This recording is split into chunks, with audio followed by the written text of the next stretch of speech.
结婚，我觉得我如果现在要结婚的话，是不排斥。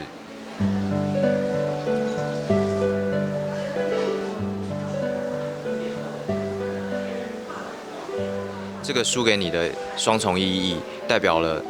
呃，我谈恋爱的时候，我自己也会是比较，呃，会希望对方会，就是我不会去一定要，比如说如果有争吵或什么，我不会一定要赢，对我就是会希望是，嗯，他开心就好这种，对，但是用在歌曲里面，我就觉得会更浪漫，所以这一次的片尾曲，也融入了就是这个输给你的这个概念，然后在原本的版本中是 sugar 是糖的意思，但是 sugar 跟输给就是刚好谐音，然后就是变成四重意义，输给你，然后 sugar 跟穿书的书，以及就是输送给对方的那个书，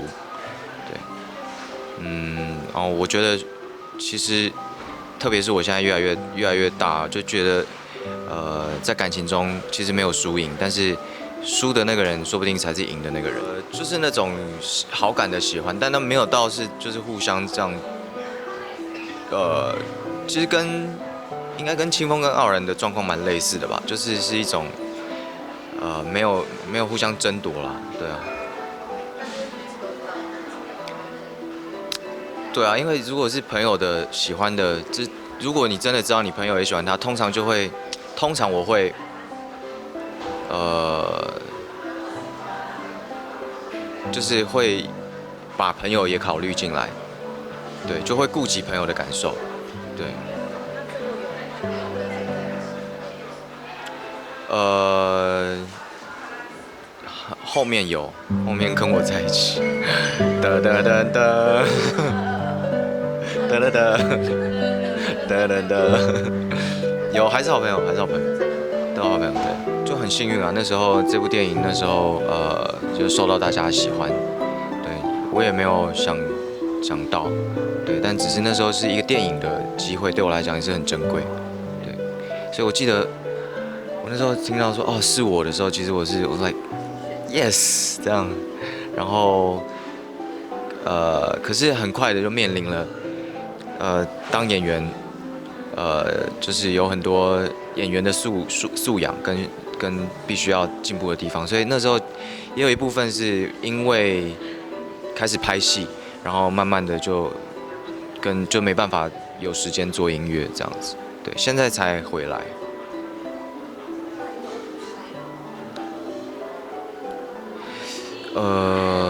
那时候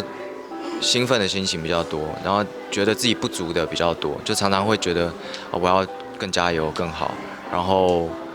呃度过了那个阶段之后，就开始是呃想要接更多的作品，真的感受到说哦，有一种就是我现在做什么，我觉得这个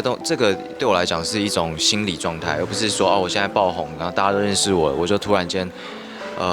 不知道怎么办，而是我会觉得如果我写的音乐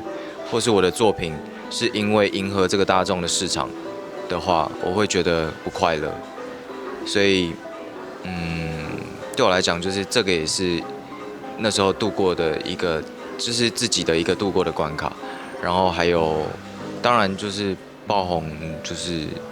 慢慢渐渐的就发现，哎，大家认识我可能跟以前不一样，对。因为我在纽西兰念书，所以其实很多同学都已经结婚了。然后看他们这样，其实是有一些是会有一些向往的。然后